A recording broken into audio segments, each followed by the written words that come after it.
Hey, welcome to Office Chats by Breakroom. I get asked all the time, how do I know when it's time to quit my job?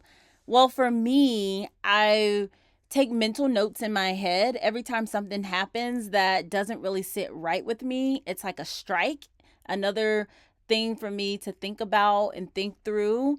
And then I use that as my guiding light. I also do gut checks. You can sort of tell when something doesn't quite feel right and the environment feels like a place that you no longer want to be. So I also use my gut. But for people who are a little bit more scientific in their approach and they need very tactful advice, I'm going to kick it over to my co host and they're going to break down two frameworks that I put together to help people think through their decision on whether or not they need to quit their job. So I hope you enjoy this episode. And if you are currently thinking about quitting, do some of these exercises before you send that email to quit. Ever get that feeling that it's time for a career shakeup? Yeah, like your job just isn't doing it for you anymore. Exactly. And you're stuck wondering, is it me? Is it the job? Do I need a whole new gig? That's exactly what we're diving into today. Figuring out if it's just, one of those temporary slumps. Or if it's a sign that you need to move on, Yeah. like really move on. Big time. So to help us figure this whole thing out, We're looking at a couple of frameworks from some career advice articles. ooh, frameworks. I love a good framework. These are good.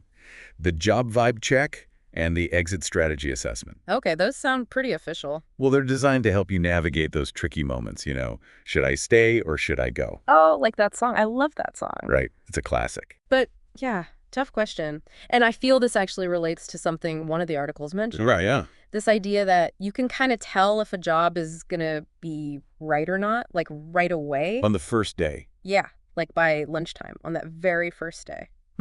Interesting. It was funny you mentioned that. Yeah. The articles we're looking at actually talk about that. No way. Yeah, the whole first impression thing at work. Okay, so let's unpack that a bit.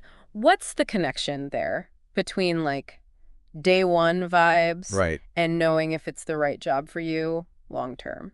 Well, the research kind of suggests that those initial gut feelings we get, they often are pointing to something deeper. Deeper. Yeah, like what seems like a small annoyance on day one, Right. that can actually become a major source of frustration down the road. Oh, so it's kind of like don't ignore the red flags. Exactly.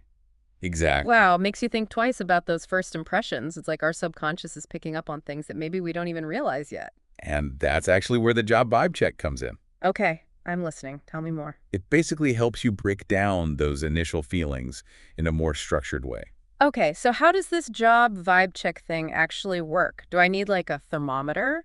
That would be fun. But no, think of it more like taking your job's temperature, metaphorically, of course. Okay, I can work with that. Are things healthy? Are they running smoothly? Mhm. Or is there a fever brewing? Ooh, I like that. A fever brewing. So dramatic. Got a little drama. But yeah, it breaks down job satisfaction into three main categories. So you've got your salary, the work environment itself, and then your actual job responsibilities. So those are the three areas we're checking the vibe on. Precisely. All right, I'm ready to check some vibes. What's first? All right, ready to check some vibes. What's first? Well, let's start with environment. Okay, environment. So we're talking like air quality in the office. Should I be measuring VOCs? Uh-huh. I wish it were that straightforward. I'm talking more about the vibes, the culture, Okay. how the team interacts. Do you get along with your manager? That kind of Oh, right. So like, do I feel respected and supported there? Exactly. Are there good communication channels? Or Or are you like dreading going into the office on Monday morning? yes, exactly that. Dreading Monday mornings.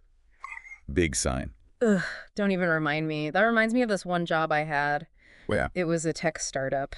And like on paper, it was a dream job. Cool office, they had snacks, Nice. flexible hours, even an office dog.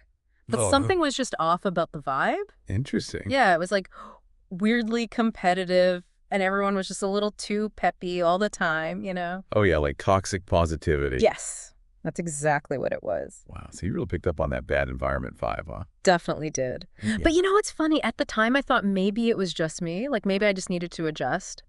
But listening to you now, Yeah. it's like, no, my gut feeling was right. Exactly. And that's what I love about this framework. It's like it validates those feelings. For sure, for sure. Like, it's okay to trust your instincts, even if you can't really put your finger on why something feels wrong. Totally, totally. Okay, so let's say I've gone through this job vibe check and things aren't looking so hot. Right. Like multiple strikes across the board, it's not looking good. What then? Time to panic, time to update the resume. Well, hold on there. Before you do anything drastic, we got to bring in the next tool. Okay, what's next? The exit strategy assessment. Ooh. Real quick, before we continue the episode, I have something special to share with you. Struggling to take action in your life or career? Join the Success Accelerator, a 10-week group program designed to fast-track your personal and professional goals. With live coaching, goal setting, and peer support, you'll stay on track and make real progress every week. Plus, you'll have access to exclusive resources and an accountability partner to keep you moving forward.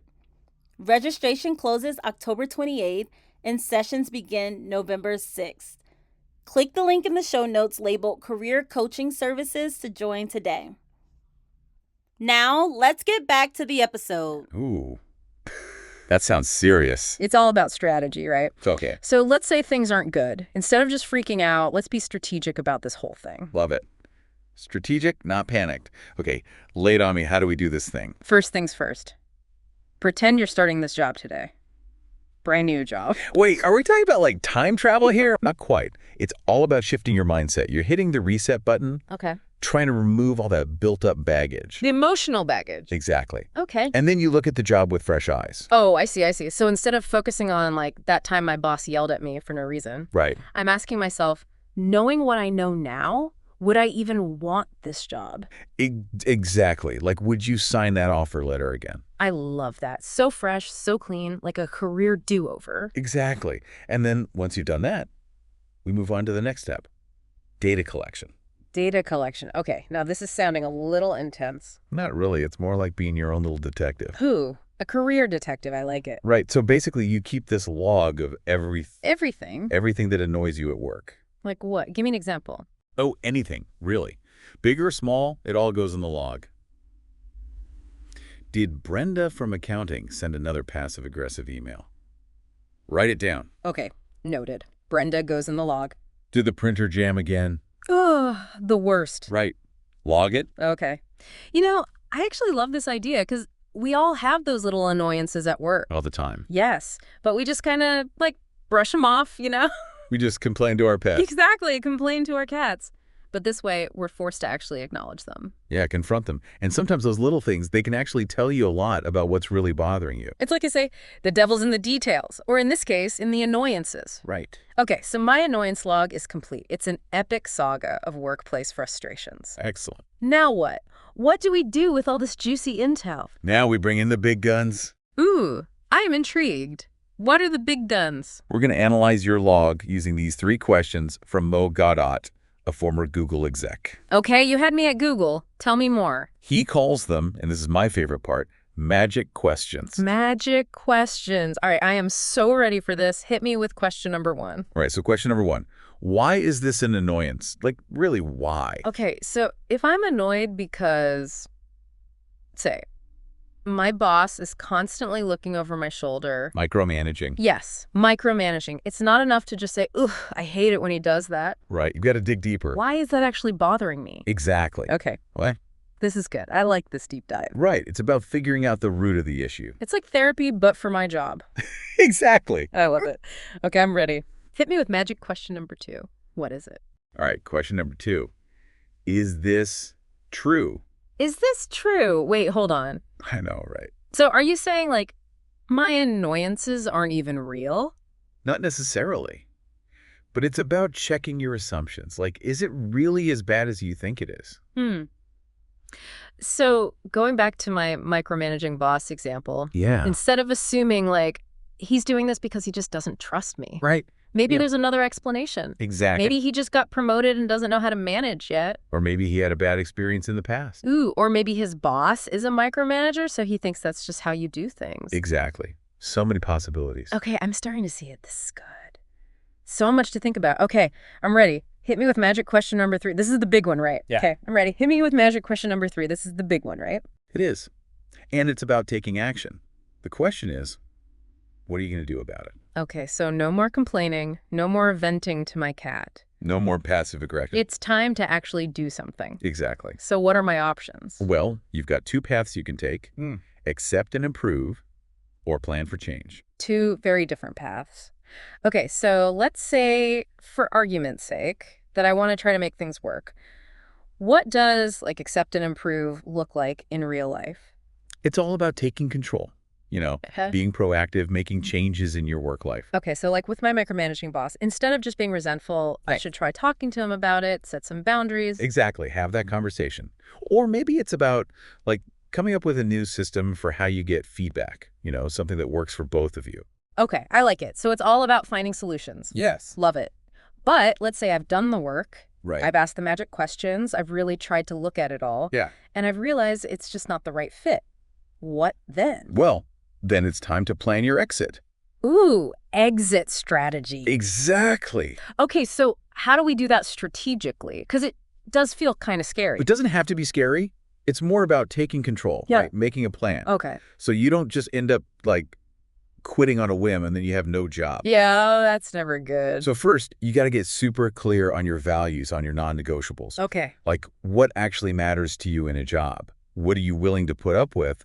And what's a deal breaker for you? Okay, so it's like figuring out what you want in a career, but even more importantly, what you don't want. Exactly. Yeah. What you're not willing to put up with anymore. Okay, love it. So once we know our deal breakers, then what? Then you get to the more practical stuff. Updating that resume. The dreaded resume. Right. But it's also kind of exciting, right? Because it means you're moving on to bigger and better things. That's true. A fresh start. So it's all about, like, taking control of your career destiny. Exactly. Whether that means staying put and trying to make some positive changes, or knowing when it's time to move on to something new. Exactly. And, at the end of the day, I think what we really want is for you to be happy in your job. 100%. Or at least content. And sometimes that means making a change. It does. Sometimes you just need a little shakeup. Absolutely. Well, this has been enlightening. I'm so glad. I've got my work cut out for me, but I'm feeling inspired to check some vibes and maybe even make a plan. That's what I like to hear. And to our listeners out there, we hope you're feeling inspired too. If this deep dive resonated with you, if you're feeling that nudge, that whisper that maybe it's time for a career change, Don't ignore it. listen to your gut. Grab your metaphorical toolbox, your job vibe check, your exit strategy assessment, and start building the career of your dreams. We believe in you. Hey, before I let you go, I want to share something with you. If you are looking for your next big career move, I have a resource for you. It's called Abundance Mindset. It's a newsletter that is your inside look into open jobs from recruiters and hiring managers at companies ranging from Fortune 500 giants all the way to cutting-edge startups. Each issue is packed with opportunities that come straight from LinkedIn, giving you access to roles you won't find anywhere else. Don't miss your chance to land your next big job.